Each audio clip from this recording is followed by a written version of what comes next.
Hello, everybody. Welcome to episode number 7 of the This and That Gaming Podcast. I'm one of your hosts for this evening. My name is Mark, returning back from the dead, as it were, missing the last episode. But joining me this evening are my brothers in arms, my cohorts, Mr. Darren Dasborg. How are you doing, sir? Oh, I'm really well tonight, mate. I'm ready to rock and roll.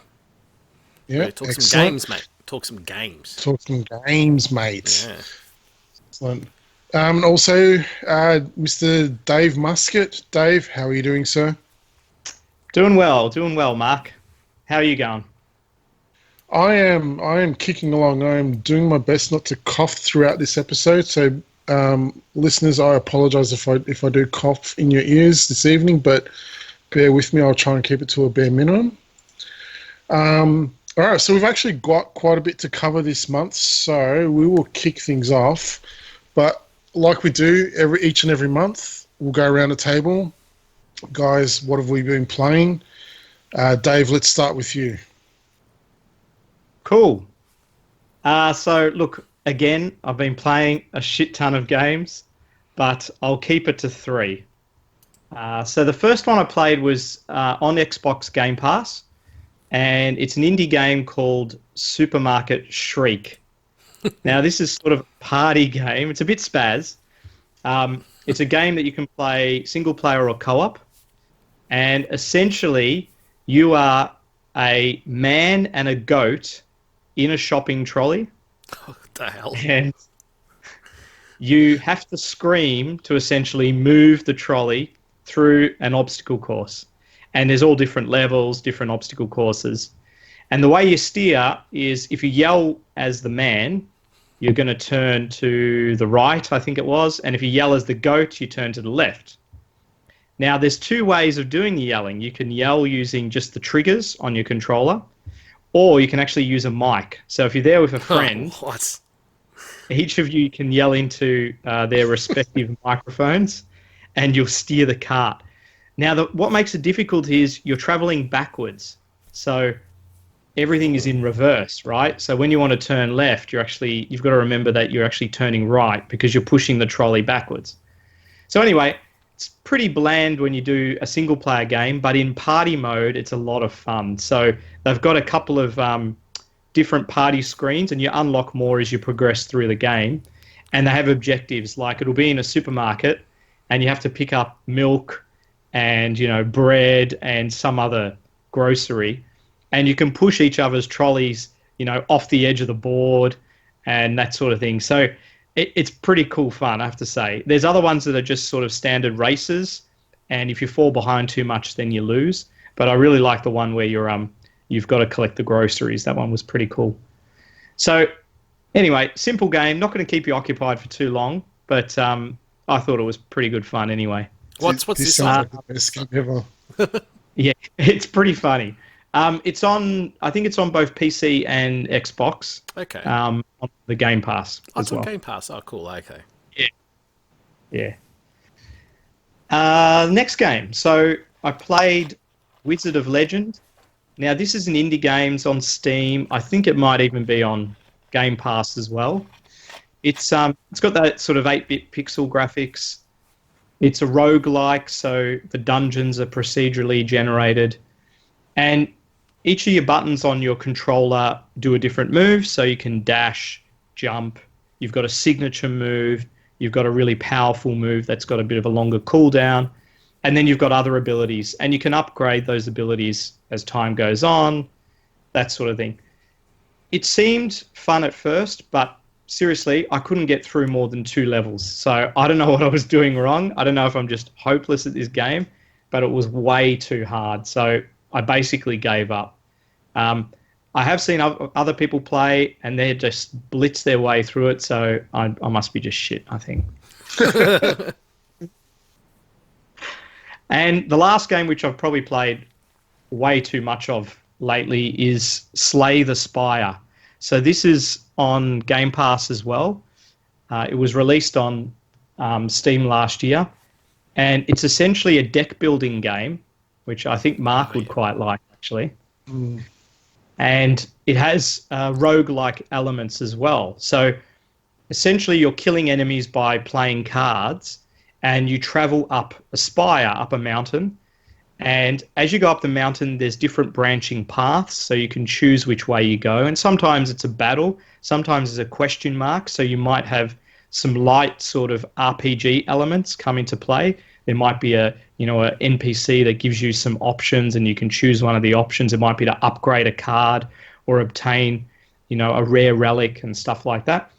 And you'll find treasure chests. Sometimes you find a merchant who you can buy additional cards from, all that sort of thing. And you make your way up the spire to eventually tackle a boss. And there's 3 acts, and then there is a sort of, you can keep going after that. But the game is quite challenging, but as you play it more, you really start to get a feel for all the different strategy that is involved. It really is super, super addictive. There's 3 different characters you can play, and they have different ways of playing. So each have a different energy system. They get different types of cards. And once you sort of build up a good deck, it's amazing sort of what you can achieve in what you think is a, unwinnable situation. So, Mark, you should seriously try this out. You'd spin out. It's awesome. Sounds good. Really, really Sounds good. Interesting. Yeah. It has daily challenges. So if you think of sort of games like Spelunky, where, each day they'll have a new challenge, this has the same thing, and they put modifiers into the game. So, they might make enemies drop more loot, or certain enemies will be weaker to certain types of cards on a certain day, that sort of thing. And you can build your own custom challenges as well. So, great game. I think it's on Game Pass now as well. So you could check it out for free if you've got that. That's about all I've been playing. Cool. Sounds good.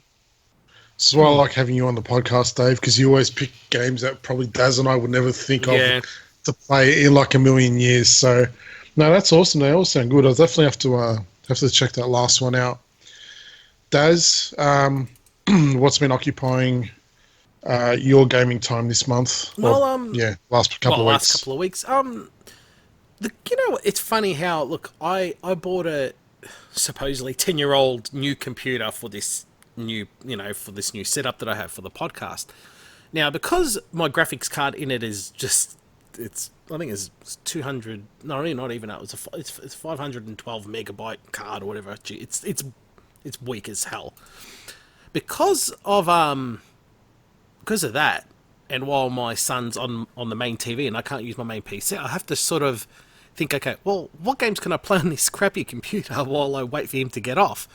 Well, I've been looking through my Steam list, and thankfully I tried Turok 1 for the first time, right? Because I've always played 2 all my life, and I thought, well, I'll give part 1 a go. Wow. Seriously, guys, I don't know if you've ever played Turok, the original Turok. You need to play it. It is absolutely awesome. Think back to the days of Quake, that kind of thing. Yeah.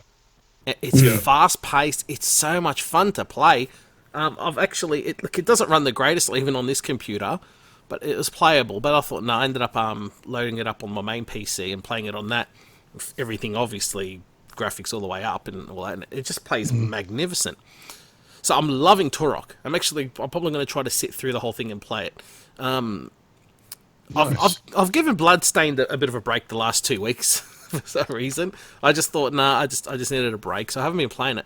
But yeah, going back to this old computer, I found a game. You get so many games with Steam when you play, like when you buy bundles, and you think, what the hell have I bought? So I've just looked through. There's a game called Confrontation. I don't know if you've heard of that one before. Nope. No. It sounds familiar, but yeah.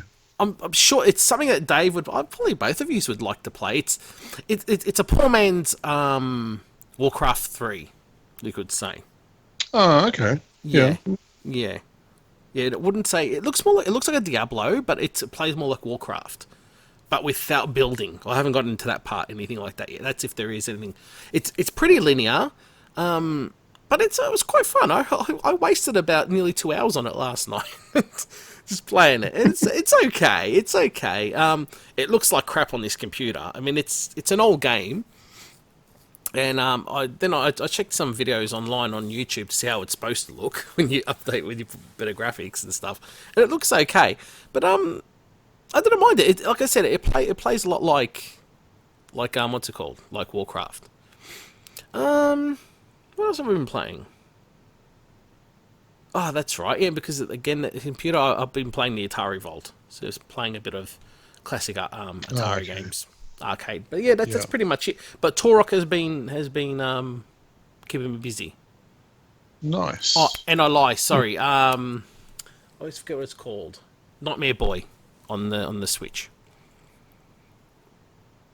Nightmare Boy. Nightmare Boy. Yeah, it's a Metroidvania game. Yeah. Okay. Yeah, it's hard. Cool. It's very hard, but it's fun. The graphics are not that appealing.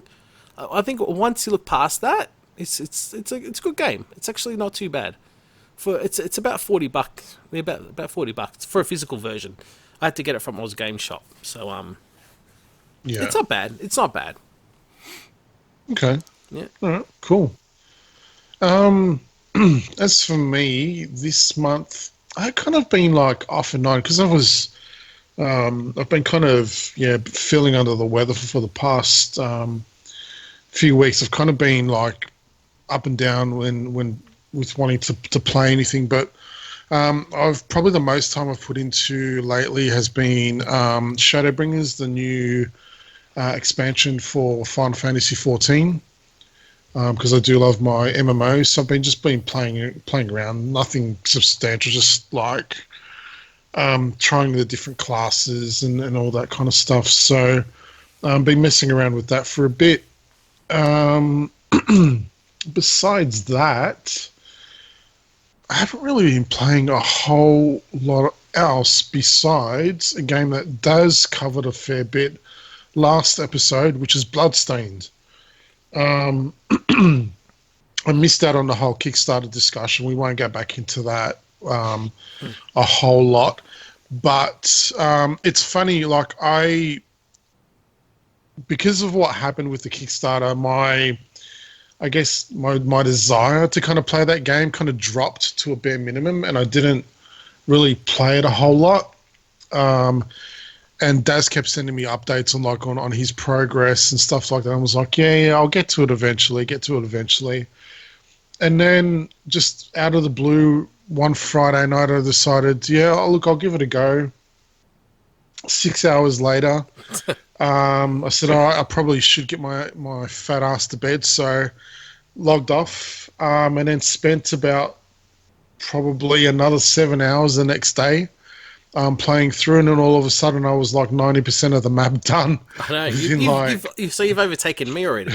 Jeez. Like one and a half days. So, damn, it's a good game. How good is it, eh? How good is it? It's so good. It's so good, especially considering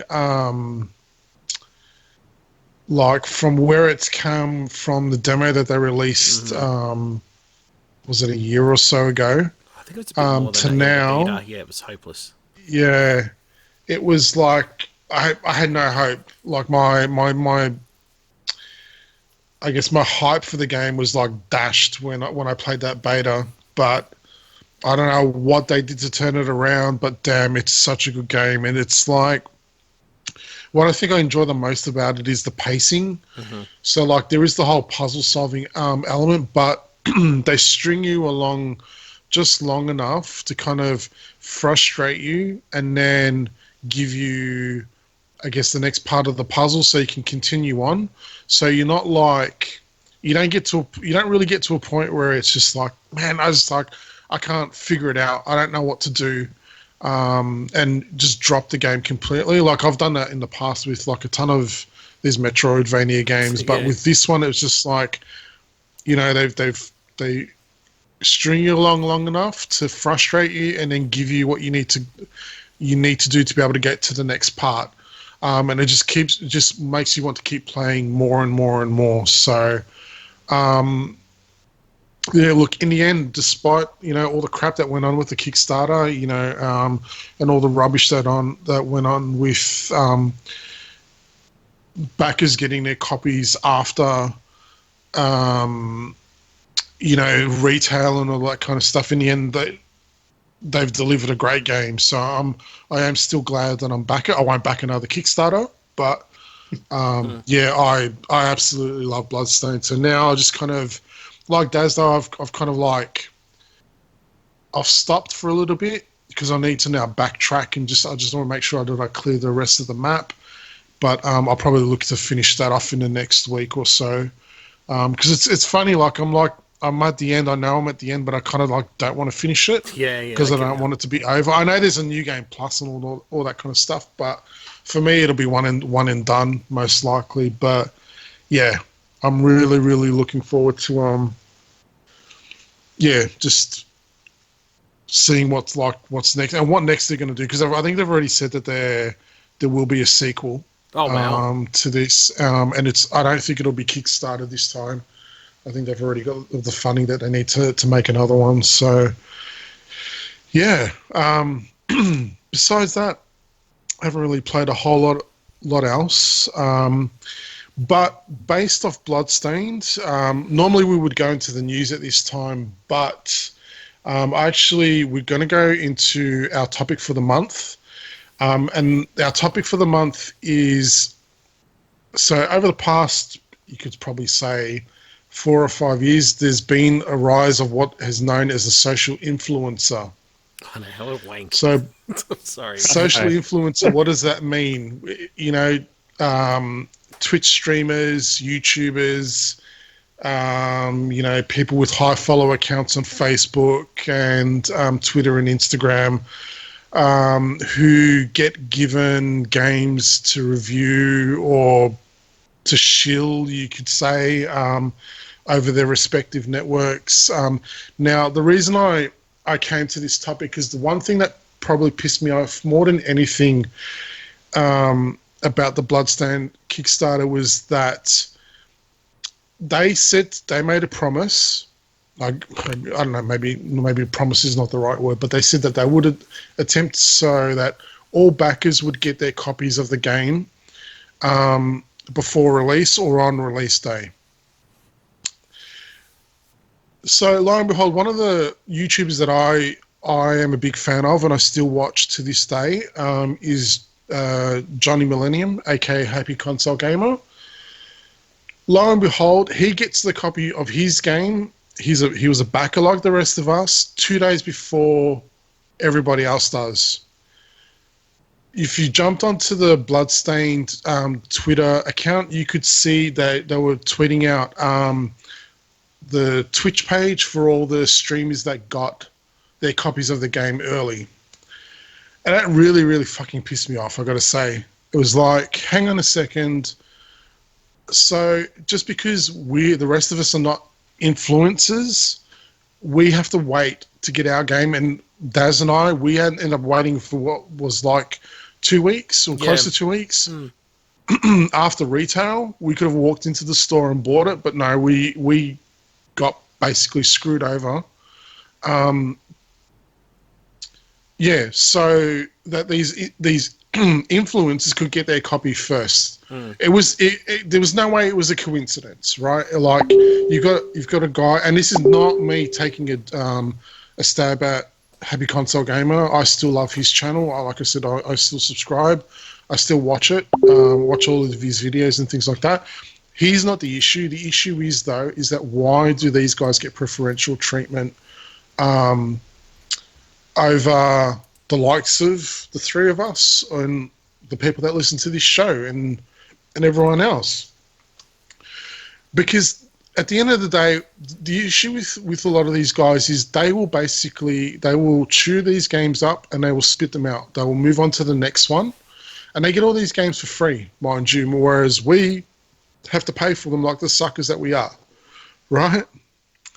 And it's just like, why? What is it that they do? I get that it's basically promotion the issue is that it's a lot of the time it's not free promotion. Like, these companies are paying for these guys. I'll give you a perfect example. There's been a story that's come out today. I don't know if you guys have heard of the streamer Ninja. He plays Yep. a lot of those battle royale games like Fortnite, etc. Yes. He has now basically dumped Twitch and is now going to be streaming exclusively on Mixer, which I believe is the Microsoft platform. Yeah, that's right. And they've probably no doubt paid him a ton to go ahead and do that. I remember he was paid, I think it was him. I'm pretty sure it was Ninja was paid. I think it was like $1 million. The rumor was to stream Apex Legends. He probably streamed it for a day or two at the most, and then moved on to the next game. So my question is, why? What is it that these guys do, and why do they deserve to get these kind of privileges over the common, I guess, gamer? Your thoughts, Dave? All right. So I'm on the boat with you here, Mark, because essentially it's advertising, right? That's what it is. It's a new form of advertising for a generation that isn't watching, traditional media like TV anymore. They're not reading magazines. They're not reading newspapers. So the media have changed the companies have changed their mechanism for advertising, and they use these people to do their advertising. And basically, because they have so many followers, they push money their way because they know that they've got a big audience reach. Now, what I really dislike is just the fakeness of a lot of it, right? So in the case of Ninja, he's probably got some talent in terms of the way he's able to play games. Microsoft have done a very strategic thing here because Ninja, I think, in the past used to play Halo games as well. Yes. Yep. And with Scarlet coming out, next year, and another Halo, that's a good opportunity for them as well. And they're really looking to boost their Mixer platform. So they're doing the smart thing by pulling these people in. I get annoyed by a lot of it. Another example in the news recently was around the controversy of this model Twitch streamer who was breastfeeding. Did you hear about ridiculous? Mark? Yeah, I've heard No, that one isn't. I've heard of another one, but anyways. So I think her feed was turned off because she was breastfeeding, and everyone's going, "Oh, it's natural," and all the rest of it. The simple fact of the matter is, there's some things you don't do on camera, whether they're natural or not. Right? I'm not going to go onto Twitch and take a dump. I was going to say the same thing, but I was worried about someone. You comparing breastfeeding to shitting? But no, I know what you mean. Exactly. Well, and she was arguing, well, this is my income. This is the way I make money. And, I can't afford to not be on Twitch. Well, you've had a child, first of all. And the second thing is, you can always move the camera up to the top half of your body while you're breastfeeding and just let people know, hey, I'm breastfeeding, and then zoom out afterwards. Or alternatively, you could take a break and then come back. As what normal people would do. As normal people would do. This is really purely just someone seeking attention, and she knew that she was going to get, in the end, more views because of the controversy around this, right? So those sort of things I really dislike. I don't have any appeal for Instagram and seeing people take selfies in front of whatever it is, gaming merchandise, or, here I am on the beach chilling out with my fellow gamers. Couldn't care less about that. So, yeah. There are some people who are very entertaining and put a lot of work into their productions. Absolutely. And deserve the credit they get, but they're normally getting, I guess, they're probably getting more money through YouTube and, Google paying them than through promotions. So, I like watching Angry Video Game Nerd. He does some pretty cool stuff. There's a few of these people around that take some time to actually put together a good show and do the research as well. So Yeah, that's where I sit anyway. Daz, what about you? I pretty much agree with you. I mean, I don't understand calling them social influencers. That shits me. I reckon it's stupid. They- It's a crap term. It's such a wanker term. it's such a wank term. It's just ridiculous. Look, supposedly, look, there are good channels out there, and they could say that they do influence me, but they're not influencing me like Ninja playing Fortnite. Oh, look how much fun he's playing. No, there's channels like what's it called again? ETA Prime. You know, he reviews latest tech. He reviews gadgets that I like, the nerdy stuff, and he influences me to do things like set up a cheap PC. He's the one that influenced me to do my Launchbox, which I'll talk about later. You know what I mean? And this guy does his research, and he probably gets not even a quarter of what these other idiots get. Yeah. This guy's cluey. He's informative. He's clearly spoken, unlike myself. You know, they're the people that influence me to, what are they called? Review Tech USA. I think he's great. Rich, I think he's awesome. I like the way he does his news. He's funny. I think we have a lot in common with our opinions. I really like his stuff. And the latest channel that I think is amazing, that influences me to buy certain games now, is Digital Foundry. And I reckon that's a channel. To me, that is a channel. And they haven't even got 1 million. I don't think they've even got 500,000 subscribers. That's a joke. A channel like that should be owned up by there. someone else, though? I I always don't know. thought Digital Foundry was owned by someone else. I have no idea. But they've got their normal one, and then they've got like a retro segment as well, which is great too. Yeah. They're the channels I get into. Angry Video Game Nerd as well. He's awesome. So yeah, cooking channels. That's the shit I like. They influence me a lot, actually. But yeah, as a whole, I can't handle all these Twitch streamers and YouTube gaming stream. I can't watch a gaming stream. I get bored, to be honest. Unless it's a friend and I'm interacting. I think it's great. That's fun. That's different because that's more of a. I find it more of as a personal thing. You know what I mean? And like for example, if either of us stream, like if I stream, I'll get a few people coming in and talking and that kind of thing. I don't expect 100 people watching who cares what Daz is playing? He gives a shit. But I know the people that want to watch will interact with me and I will interact back. Yeah. And I'm happy to do that. I don't do it for numbers or whatever. So. No. But yeah, I mean, I remember Review Tech USA, Rich, he actually spoke about another. I think it was someone else that was a female Twitcher as well. She he was saying this. He goes, if a male did what she did, he would have got banned. What this woman did, because she's pretty, she's still on there. Obviously, she had her cat come in front of her while she was playing. She grabbed it and she threw the cat. She threw a cat. Yeah. And then what was worse, the cat came back and she fed it vodka. Yeah. I think that it was over two. There was two separate incidents. So one was where she threw the cat, and the other one was that had happened before that. Yeah, where she gave the cat fucking vodka. Yeah. And she got called out on it. Yeah. But Twitch didn't do anything. It was no.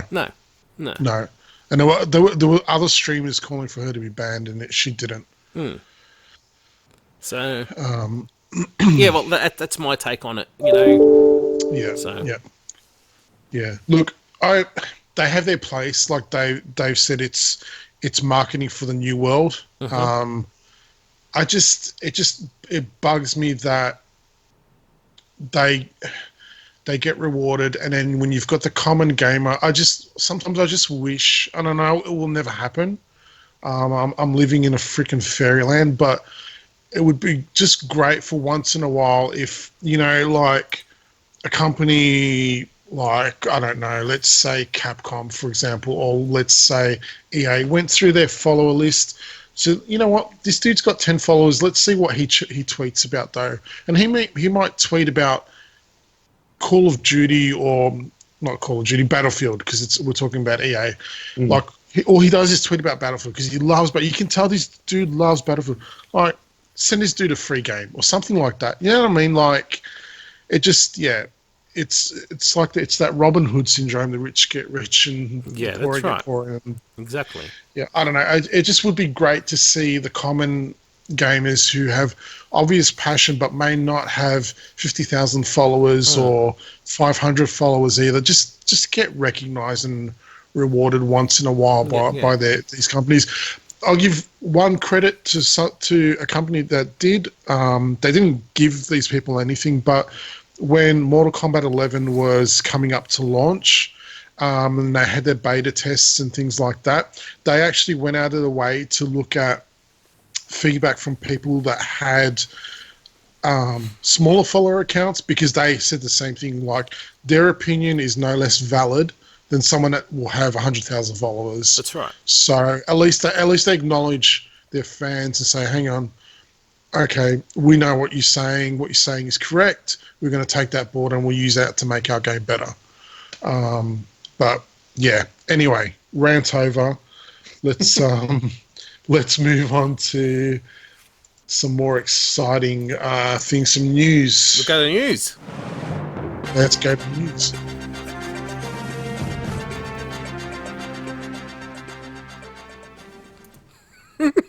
Dave loves it. I love it. I love it so much.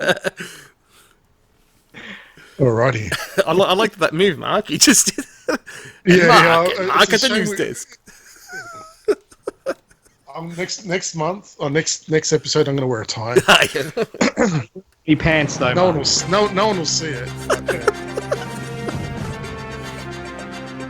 Oh jeez. That slow motion turning. Yeah. Oh Jesus. Anyways, all right. First things first. So, and this was just announced today, I believe. Mario Tennis Aces is going to be free for a short period of time. I believe it starts on the 7th, or it might be the 8th of... 7th or the 8th. Okay, yep. So, 7th of August until the 13th of August. If you have a Nintendo Switch Online account, you'll be able to download and play Mario Tennis Aces for free within that time. It looks like it's going to be a new program that they're going to be releasing called Game Trials. And then once the trial period is over, it's going to be discounted for the remainder of that month. Oh, okay. So yeah, that's cool. That's a pretty cool incentive. Or they could give it to you for free, like other companies have been doing, if you remember. Yeah. Yeah. True. Yeah, it would probably be a bit too early for this one. But I mean, Dave, I know you were raving about Mario Tennis Aces on the last show.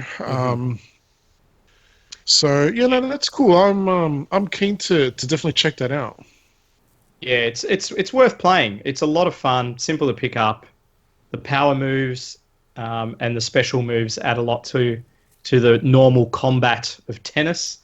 Yeah, a lot of characters as well. Not 4 or 5 to choose from. You've pretty much got, the size of the roster is almost as big as the size of Mario Kart's roster. It's really big. So yeah, a lot of fun. Cool. Excellent. Sounds good. The next news item: SNK promises next-gen Neo Geo hardware to follow its mini console. So for those of you who are like me, who are big into fighting games, this coming weekend is the EVO 2019 finals. We'll talk about that a little bit more. But just before this, before the finals take place, SNK's global Twitter account have said that a next-gen Neo Geo hardware is coming after the Neo Geo Mini with a modern design and a wonderful play feeling. Sorry, I should have laughed at that. You'll be able to link it to the Neo Geo Mini. The new hardware will provide you a Neo Geo journey that you have never experienced. Okay. Yeah. Sounds interesting. They're saying next gen, so it's because I know it looks like they're re-releasing the Mini again. I think to coincide with Samurai Showdown. But there's not much else in the way of details. But next gen hardware. Interesting. Really just a teaser at this point. Yeah, we know that they've got. Look, I know that they've got a few new games in the pipeline. I know that there's a.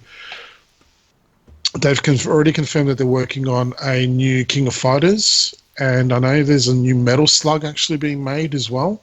Oh. Who knows? Maybe they'll debut them on this new hardware.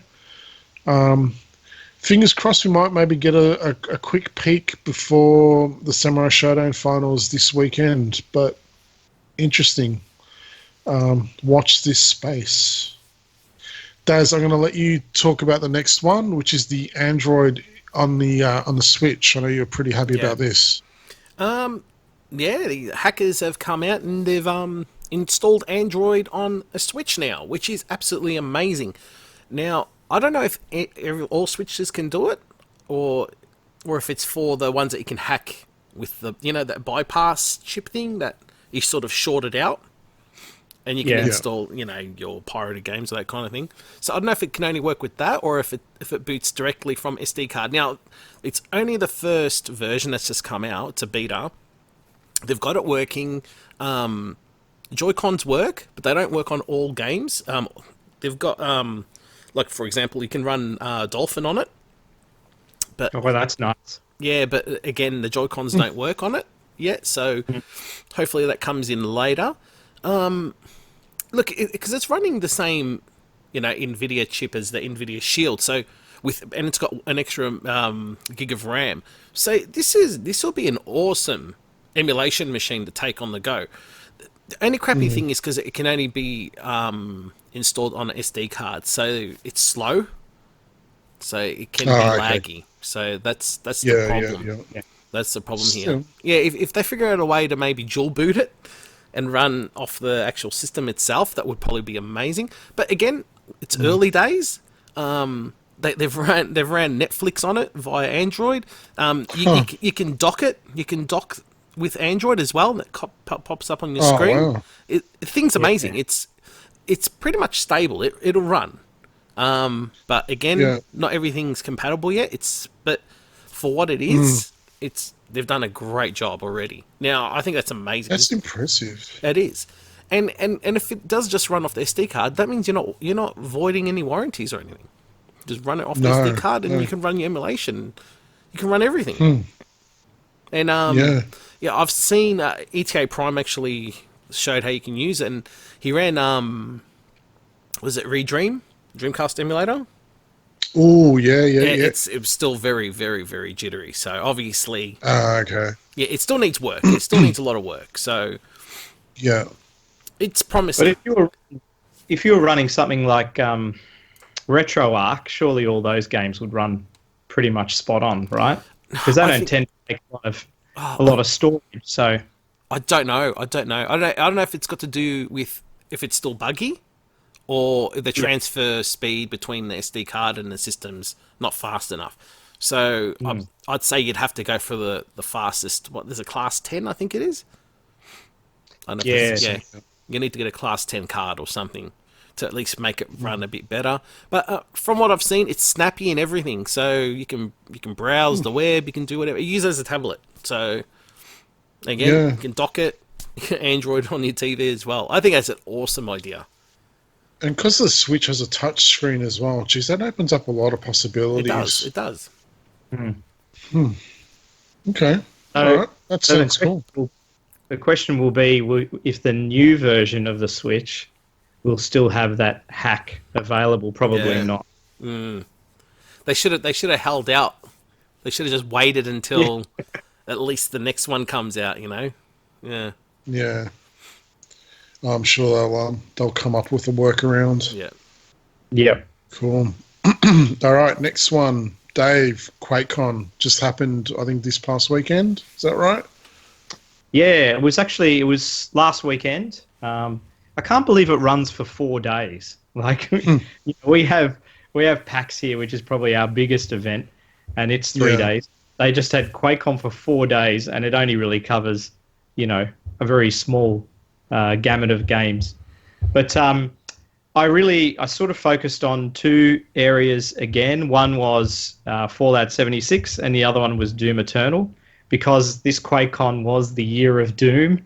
So I think it's fitting to talk about Doom Eternal. So at E3, they did reveal a lot of information about Doom Eternal, and what they showed here was a lot more footage. They talked a lot more about the battle mode, which actually the more I hear about, the more I'm sort of interested in. It's 2v1, and basically one person plays as the Slayer, and the other 2 people play as demons. And what they've said is there's 5 demons to choose from, and these demons each have unique abilities and specials. So some of the demons fly, some can do giant leaps, some have rocket launchers on them, but they're weaker than the Slayer. So what that means is basically the demons have to work together in order to defeat a Slayer. If they try to just take them out on their own, they're 95% of the time they're going to lose. So Slayer has more armor, more firepower. But to mix things up, the demons can also summon normal demons or NPCs from the game to attack the Slayer as well. And they're on recharge timers.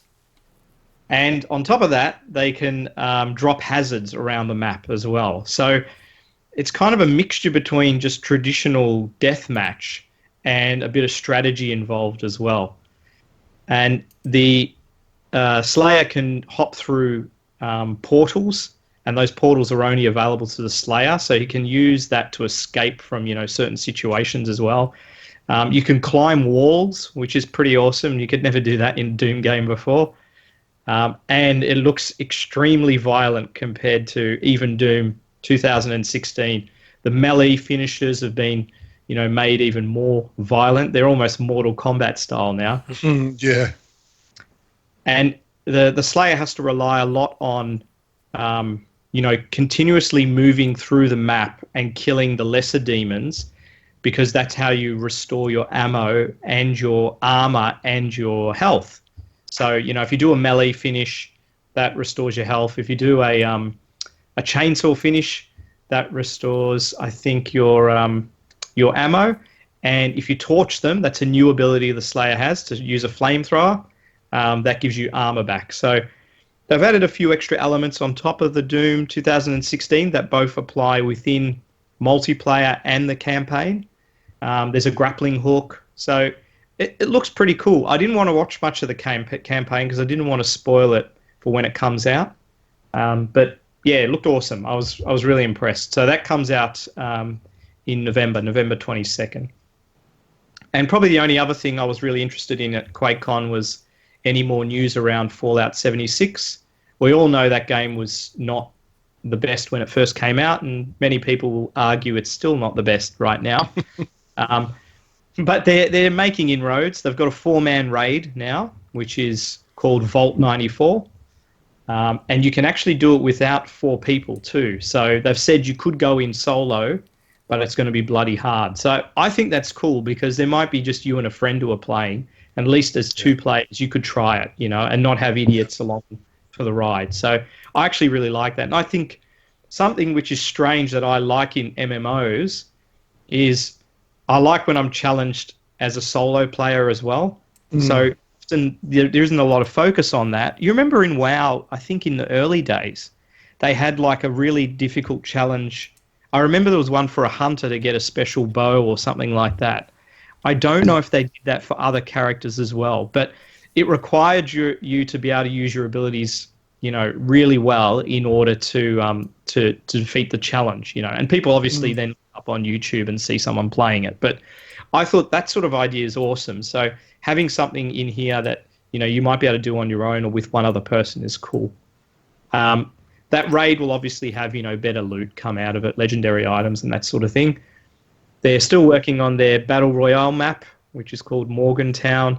But I think most people were really keen on hearing about what are they going to do in terms of bringing a campaign or a story into Fallout 76. And they talked a little bit about that. They said that it's going to have a lot of dialogue options and they won't be like Fallout 4. So in Fallout 4, basically, you had 4 options and it was pretty bland, whereas in Fallout 3, you had a lot more options and they're going to follow that path. So people seem to be very pleased by that. I thought that was a good idea as well. And the other thing they hinted at is that private servers are coming. So if you want to host the game and just have a few people on, you can do that. So I don't know how that's going to work. I don't know what that's going to mean for the modding community, whether they'll have, free reign within these private servers. And I don't know how that then plays if you move your character between a private server and a public server. But they said it's coming soon. So the way they were hinting at it was sort of, potentially going to be there by the time the NPC sort of story mode campaign came out. So a few interesting things happening there. I've had the game for 2 months now and haven't started it. I was waiting for the story to come in, so I'll probably give it a go once that happens. But that's about it. There was lots of, obviously, competitions and things that happened at QuakeCon. But in terms of other news from Bethesda, there wasn't really a hell of a lot. Yeah. So I've got a really stupid question to ask then. So if there's no campaign in Fallout 76, what is it that you do?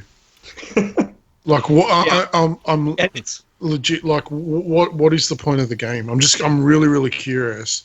I agree, and look, I can't give you a good answer on that because I haven't played. Right?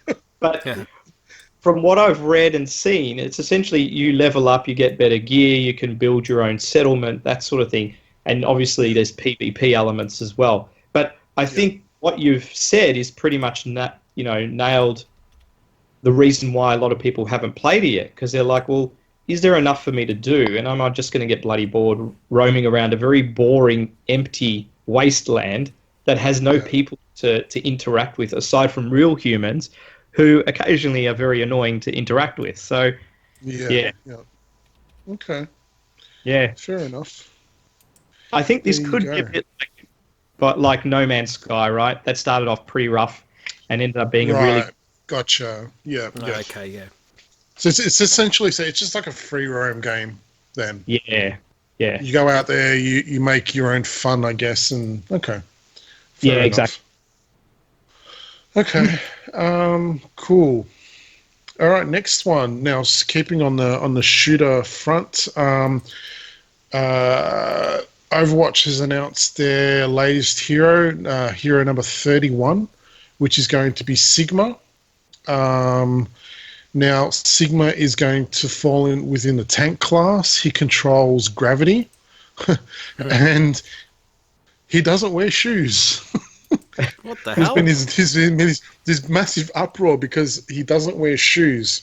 So I don't know. An uproar? No, there's kind of it's not an uproar. It's probably an exaggeration, but it seems to be a sticking point for a lot of people because I don't know if you guys probably didn't watch the announcement trailer for Sigma, but he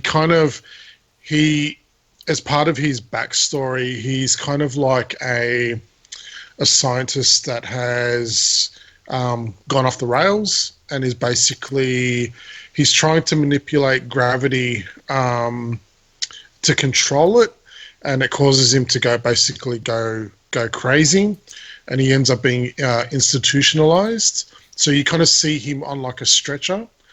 And the reason they're saying that he doesn't have shoes is because I believe in real life they're not given shoes in mental asylums. I could be wrong about that, but that was one of the theories that I read. So it's kind of sticking to the law. But look, he's a tank a tank character, so he's there to kind of absorb a lot of the damage. for the rest of his team, he, as I said, he controls gravity. His ultimate kind of is like what I would call like a combo ultimate. So when your ultimate is ready, what he does is he throws his ultimate. There is like a circle that comes on the ground, and anyone that's within that circle that doesn't move out gets thrown up into the air. They kind of sit there for like a second, and they get thrown down, and they take fall damage. But what's cool is because they're in there for long enough, if you got someone like Dave showed me a video where somebody comboed who was a McCree.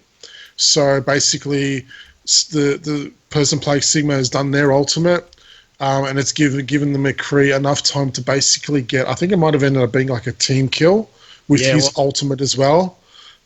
Just basically that's going to work really well with characters like Farah, Diva, if you've got another tank on the team, a bunch of them. So I'm really looking forward to playing Sigma when he comes out. He's currently on the test realm, people putting him through his paces, but he should be out pretty soon.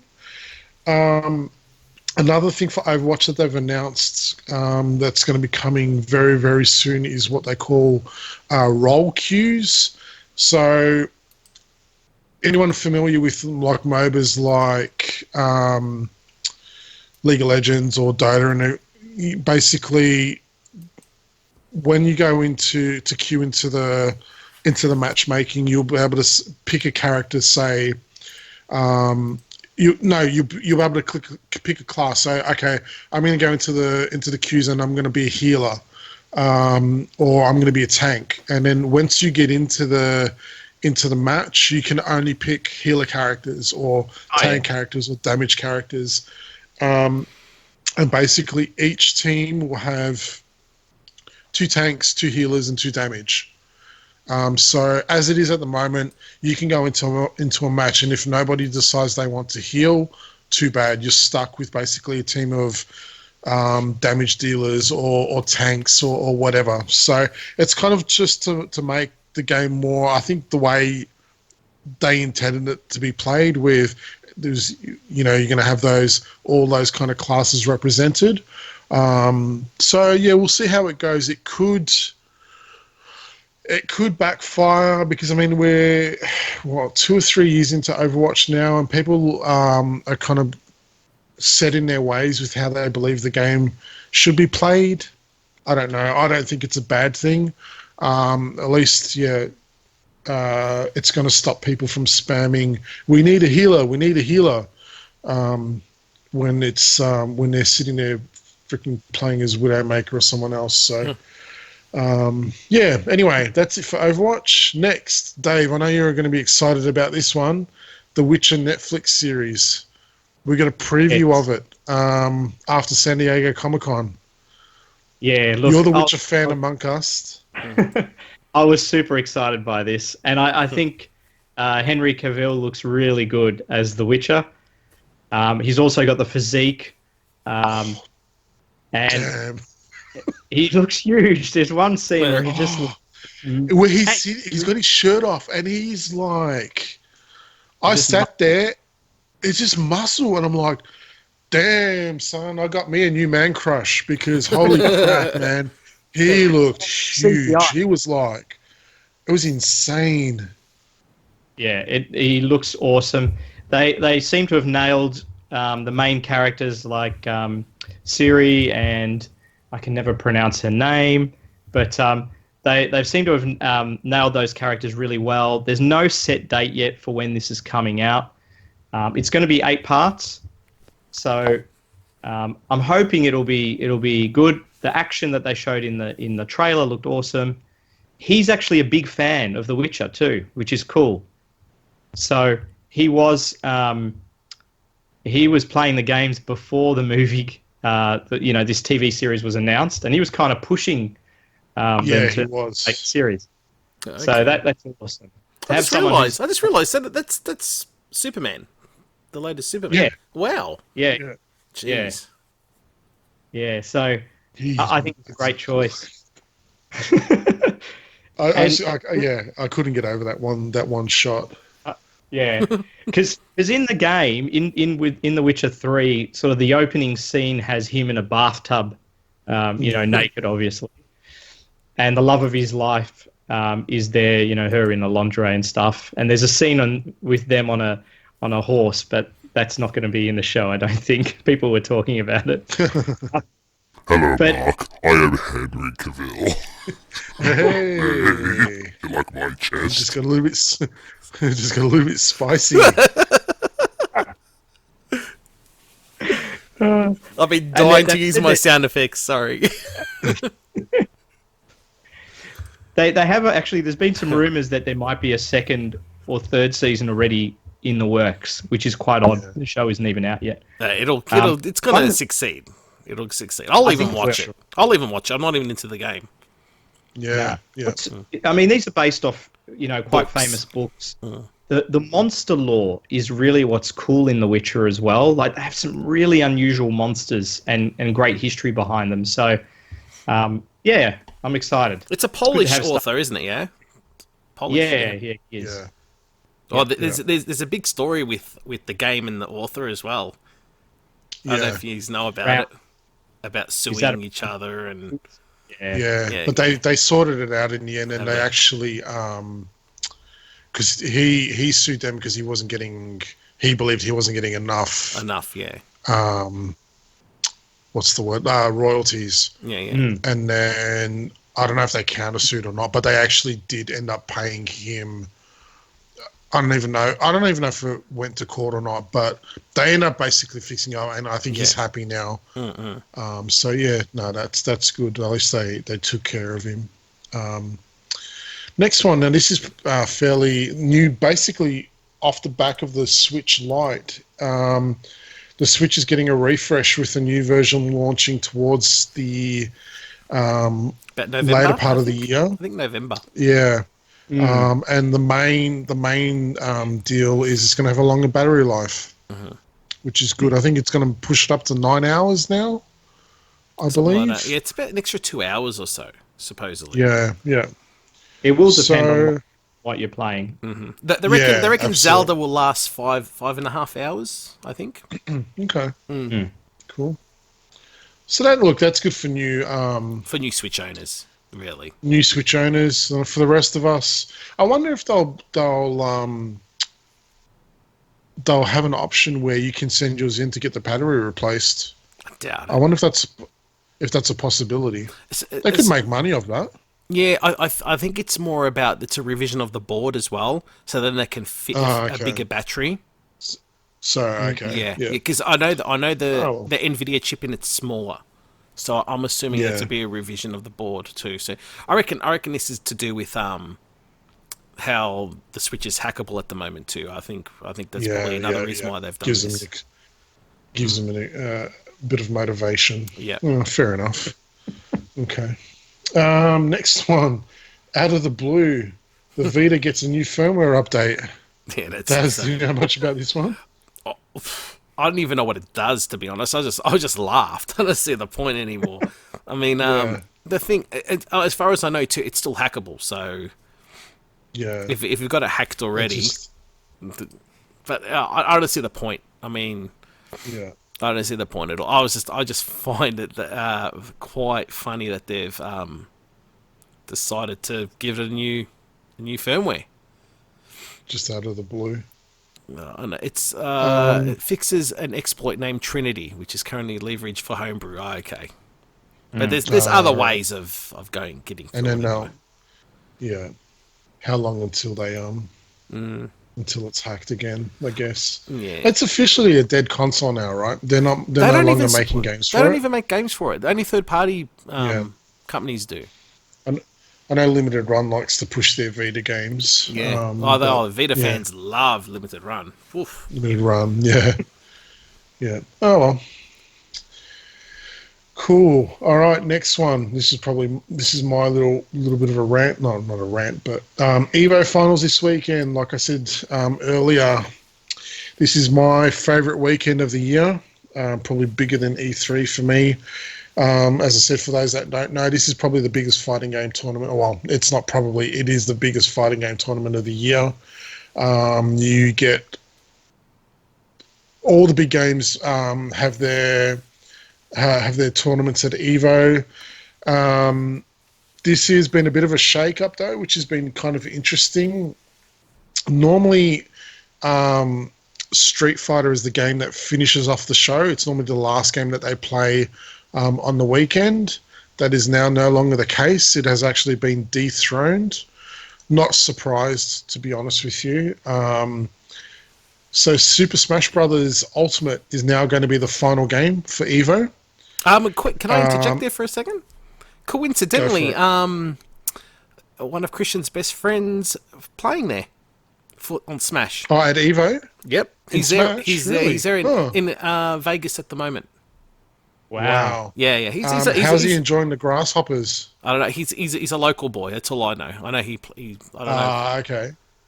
Yes. Yeah, because for those that know, Las Vegas is currently being like inundated with grasshoppers, like literally really everywhere. I'm not even kidding. Like they showed I watched a news piece on it earlier today, and this guy had his measuring tape out, and they were like 5 centimeters high and shit. Like is literally almost like a plague. So They scare me, Mark. These grasshoppers are everywhere. it's freaking crazy. Who was that? I had bloody, Sorry. yeah, I don't like that little girl. I can't find the numbers. I had them listed somewhere else. But anyway, look, Smash Brothers actually, pardon the pun, but it smashed the rest of the games. I think it had double the amount of entrants compared to the other games. So it's earned its spot as the final game for Evo. And then it'll be basically Smash Brothers, Tekken, and then I think it's Street Fighter is the third game. And then Samurai Showdown, Mortal Kombat, Blaze Blue, and Under Night in Birth. They're all going to be represented across the finals weekend. A couple of things, though, coming into the finals weekend. Sony has been announced as the official partner of the event. And they've also said that they've got something to announce during the finals. I don't know. Sony doesn't make fighting games. They've partnered with other companies before, for example, Capcom, to make Street Fighter a PS4 or basically a console exclusive. Will they have something else announced? The only other game that I could think of that they could potentially announce is PlayStation All-Stars 2, which absolutely nobody has asked for. But you never know. Smash is so popular, so maybe they'll bring that back. Who knows? There's been rumours for other possible announcements as well. Daz isn't here at the moment, but I know he would have been excited to know that we might be potentially getting a new Guilty Gear game in the series. That's been hinted at. Also potentially seeing some first footage of King of Fighters 15,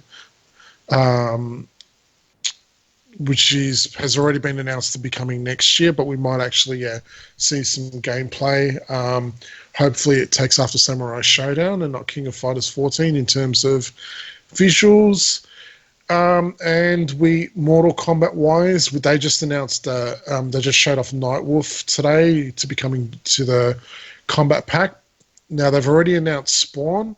What I'm hoping for is that we'll actually see a Spawn reveal before the Mortal Kombat finals. That would be fantastic. And last but not least, so Capcom they've said that they'll be doing things a little bit differently this year. And they were all set to have a big reveal at Evo before their finals. Unfortunately, they are their own worst enemy and leaked their trailers beforehand. So, it's been confirmed that we're getting Honda, Poison, and Lucia from Final Fight 3 will be the 3 newest characters added to the Street Fighter V roster and that's going to be taking place next year. Not next year, next week. They'll be coming out. Just wondering, are they flogging a dead horse with Street Fighter Five? Like, is it still popular? It still gets tournament numbers. Is it popular? It still gets played. I mean, it's got players online still. Look, me personally, and a lot of it. Street Fighter Five is either it's very much the love it or hate it game. Those that love it obviously still continue to play it. Those that hate it have no qualms about letting everybody know how much they dislike the game. Fair enough. Look, personally, I haven't. This is probably the first Street Fighter game in a long time that I don't play it very often. Whereas I played 4 just about every single day. Oh, 4 was their life. Yeah, exactly. I enjoyed it to begin with, but as it's gone on, it's just I find it hard to get excited about it anymore. When the game did come out, they did say that they were going to support it up until 2020. So I'm assuming that this the rumor is that we know that these 3 characters are coming. Rumor is that there'll be another set of characters coming towards the end of the year, because they're calling this lot of characters the summer bundle, obviously because it's the summer in the US. And there's rumors that there'll be another winter bundle towards the end of the year. Besides that, then I think they will call it a day on Street Fighter 5 and hopefully move on to something else, because you guys know how much I love this series, and this has just done so much damage to the brand. It's ridiculous. So I think they need to put Street Fighter 5 to bed. And then I still want to see Capcom fighting games. I'd like to see them do something different, either bring something back from the past, bring back rival schools, or bring back Darkstalkers, or create something new. What I'd love to see, what a lot of other people want to see, is something like a Capcom All-Stars, where you bring all your Capcom characters together, make this kick-ass fighting game, use the same engine or similar engine that they did for Marvel vs. Capcom Infinite. Just make everything look better, have proper presentation and all that kind of stuff, and get people back on board again, because they got to do something, because every other Capcom game that's been released in the past year has been such top-notch quality. Just look at Devil May Cry, Resident Evil, Monster Hunter. And then it's just the fighting games that are just continuously disappointing. And it's been like that since... Infinite was... I didn't like Infinite sucked in terms of its presentation and its characters, but the gameplay... Dude, the gameplay is so good. If you like that style of game, if you don't like the versus game, it's not going to be for you. Absolutely not. But yeah, it's just they've gone so far off the rails. I don't know what's going on there, but hopefully they're going to get someone. From what I've heard, the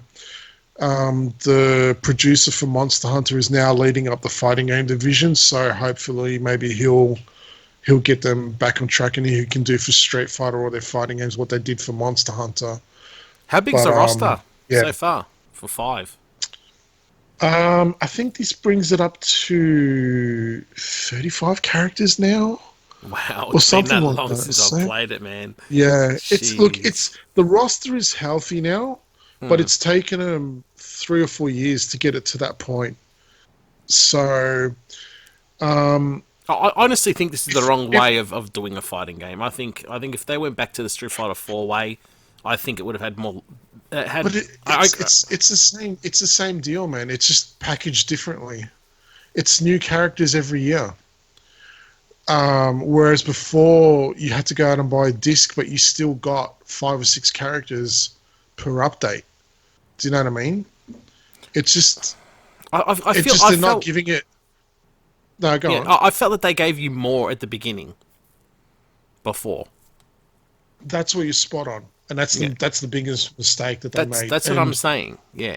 And that's where they got everyone offside with 5, in that it was a step backwards from everything that they had built up with 4. Look, I didn't expect it to launch with 40 characters. 20 to 30 probably would have been a fair amount. But you know, when you think back to when the game first launched, there was no lobbies, there was none of that stuff. Whereas 4 had all of that, and it worked perfectly. You know, so I'm just looking forward to when they announce that they'll be ending development for 5 and moving on to something else. But yeah, again, like I said, Capcom has been their own worst enemy with their fighting games for the past few years. It happens time and time again, so it's ridiculous. But anyway, looking forward to Evo. Let's see what we get announced. Hopefully, like I said, hopefully we get a new Guilty Gear or a new King of Fighters or something else. But yeah, hopefully we get some big announcements coming this weekend. Cool. And Street Fighter rant over. Our retro topic or topics for the month. Dave, I know again you're excited for this one. I think we all are, though. Yeah. Streets of Rage 4. So the first bit of news is that they're bringing Yuzo Koshiro and Motohiro Kawashima back to compose the soundtrack for 4, which is awesome.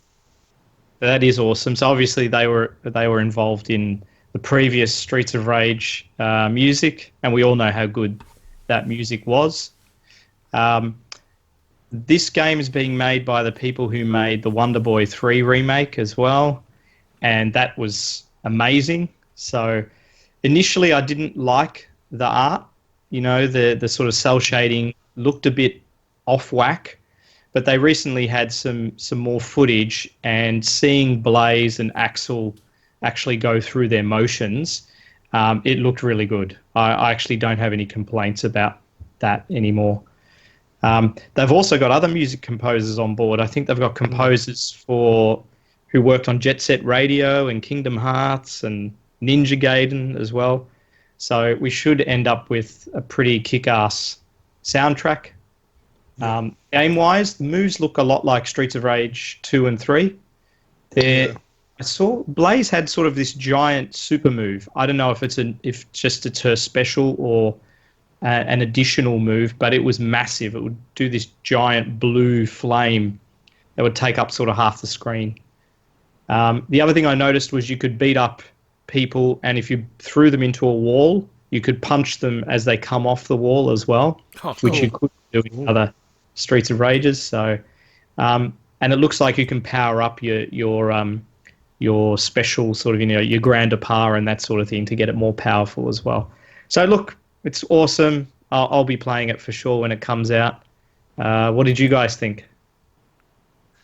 They're keeping their the extra characters under wraps, aren't they? Because they're kind of hinted at, like, I think there's two more characters, I believe. Yep.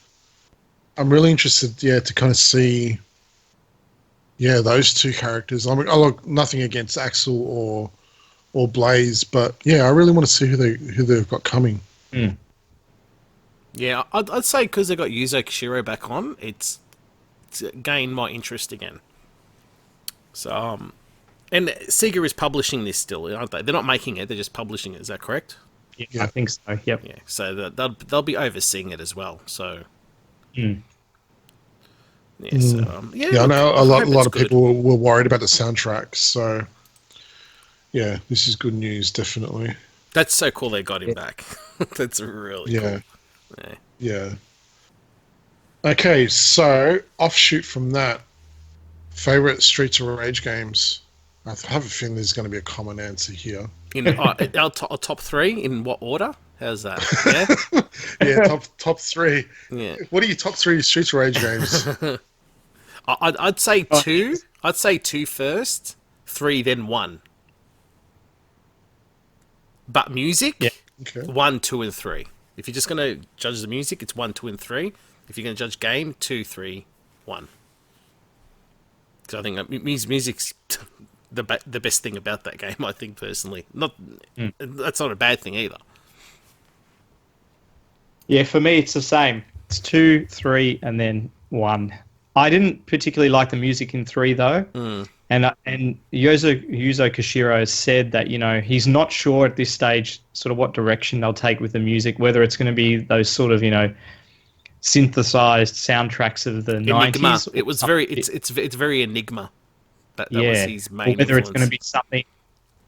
Yeah, or whether it'll be something that's more of this, era. So we'll have to wait and see. But yeah, Streets of Rage 2 to me is perfection on the Mega Drive. I don't think anything else was just as polished as that game was. Absolutely loved it. Played it so much back in the day. So number 3, it is a good game. Number 3, the sound effects were a bit off. I didn't like them. I didn't like the animations as much. And number 1, the music is amazing, but the characters are much smaller. The sprites are much smaller. And the game is really, really hard, actually. I find number 1 really, really difficult. So, Marku? Cool. Yeah, for me, it's going to be 2, 1, and 3. I didn't play much. I didn't get a chance to play a whole lot of 3, though, I will be honest. And I only played that on my own. So I probably didn't get as much enjoyment, whereas with both 1 and 2, I played a whole ton of co-op with that, with one of my best friends. So that, I think, probably bumps up the enjoyment factor as well. But yeah, like Dave said, it's probably as close to perfection as you can get on the Mega Drive. And you get to play as Max. I love Max. Max is my favorite character. Yeah. So I was kind of hoping he was going to come back for 4. Maybe he will. I don't know. Maybe he's one of the shadows. But yeah, it's I can't wait. I really can't wait. We don't get enough beat 'em ups this day and age. So yes, looking forward to it. Look, if number 3 was anything to go by, because number 3 had the most characters, because you could unlock some of them as you played the game. Kangaroo, the assassin type guy, you could play as those. So hopefully they'll sort of continue that trend, and there might be 4 starting characters or 3 starting characters, but maybe there's 8 characters overall that you could potentially play with, as time goes on. We'll see what happens. Yeah. And we live in an age of DLC, right? Yeah. And you know what? Look, it may not necessarily be a bad thing for this game. Like, if they could release... I'd love to see something like Streets of Rage and then you got expansion packs down the line, so you got more stages and the story kept continuing on. And I don't know, that would be cool. But, yeah, cool. Alrighty. All right, I've said I'm going to put you guys on the spot real quick. I said my favourite character. Dave, yours? Max is mine as well. Really? You guys suck. I think he's the worst. You suck. No, you suck. Look at that stupid chop move. What the hell's that? Yeah. It's gross. Wrestler, man. No. Blaze for me, mate. Blaze. Blaze on all 3. Yep. Yeah. Fair enough. Max is Okay, mine. then. Awesome. You like the chop? All right, next. Yeah, I like the chop, mate. Chop. Yeah. No, his special move, the one where he rolls forward, works really well against the Blanca type looking character. Yeah. If it's blocking that, you end up taking off 3/4 of his health with that move. So I like him. He is slow though, and if you're playing on harder difficulties, it's more difficult to win without losing men. But yeah, I just like him. He's cool. Yep. There you go. So we got good taste. You chop yourself, mate. That's not nice. That was very sorry. rude. Why would you do that? Because I'm a jerk. You are. I am. I know. Wow. Wow. Next one. Daz, Launchbox. You said you wanted to Yeah, I'll just mention this. fawn over this. This is just me just bringing it up. If you love emulation, you need to get Launchbox on PC. What it is, it's pretty much a front end for all your emulators, and it works mostly in conjunction with RetroArch, so you can run everything off there, and you can also integrate other emulators like Redream, What's the Amstrad emulator I use, Dave? I don't know which one you use. Do you use Caprice or do you use WinApe? It's Caprice, I think it was. Yeah. Garbage bin. Yeah. There's also Java CPC, but Yeah, you're probably using Caprice 32 or WinApe, I'm guessing. Yeah, it'd be one of those. So, yeah, integrated that in there. Now, what this does, I mean, you can pay $20 a year, you can have it for free, but if you pay $20 a year or $50 for a lifetime of updates, what it does, you can have it run straight into it. If you just say you want a dedicated PC for emulation, you can turn on your PC. It'll go straight into a front end. You can just use your control pad, and what it does, it downloads all the cover art, the videos, and it's just a beautiful piece of software. And it's fiddly to get started at the start. But once you get the rhythm, you get everything set up, and it's just an amazing piece of software. So for emulation, guys, you need to. ETA Prime does a lot of videos on Launchbox. Do yourself a favor. If you're looking at setting up a emulation PC, go for Launchbox and suss it out. I just can't talk. It's just amazing. I just love that you can just run everything straight off your PC with your control pad, and that's it. It's awesome. But yeah. That's just me fapping over to Launchbox. Yeah, but we've both seen it, Mark and I. In action at your house, and it's super impressive. It really is. Like if you had that on some sort of dedicated cab, you wouldn't know the difference. Like it's just such a nice front end. Yeah, it's really good. Yeah. No, it's great. It's great. It's well worth the money. PC only? Yeah, it does? Yes, it is. Yeah. It is, okay. Mac? Doesn't work on Mac? I don't know if there's a Mac version. I can check though, but I doubt it. Let's have a look. Launchbox. Mac. I doubt it. Let's hear Darren type. No, there isn't. No, there isn't. Okay. No. Yeah. Okay. All right, cool. Alrighty. Well, on that note, that's it for the show. Before we head off, though, just a couple of smallish announcements, but I guess good news.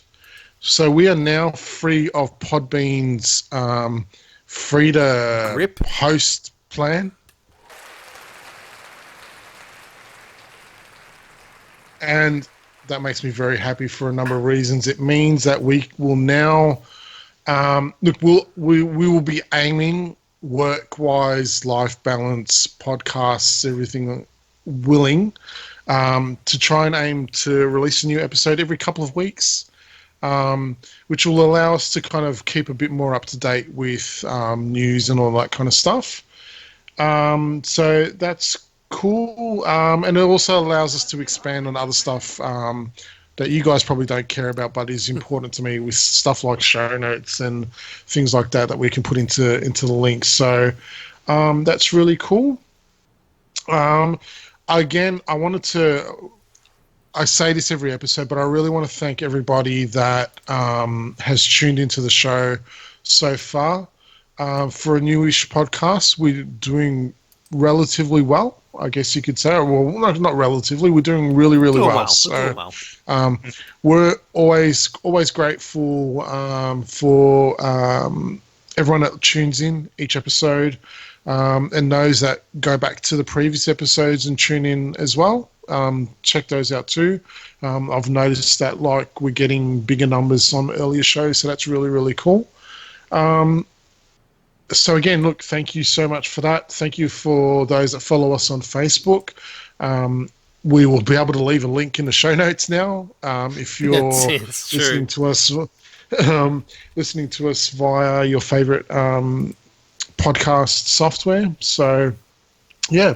And again, if you can leave us a review on iTunes, it really does go a long way to get exposure to help us grow. Yeah, we'd really, really do appreciate it. Again, if you can share it with your friends and anyone else that you think that might enjoy what we're putting out there. Like I said, we're not influencers.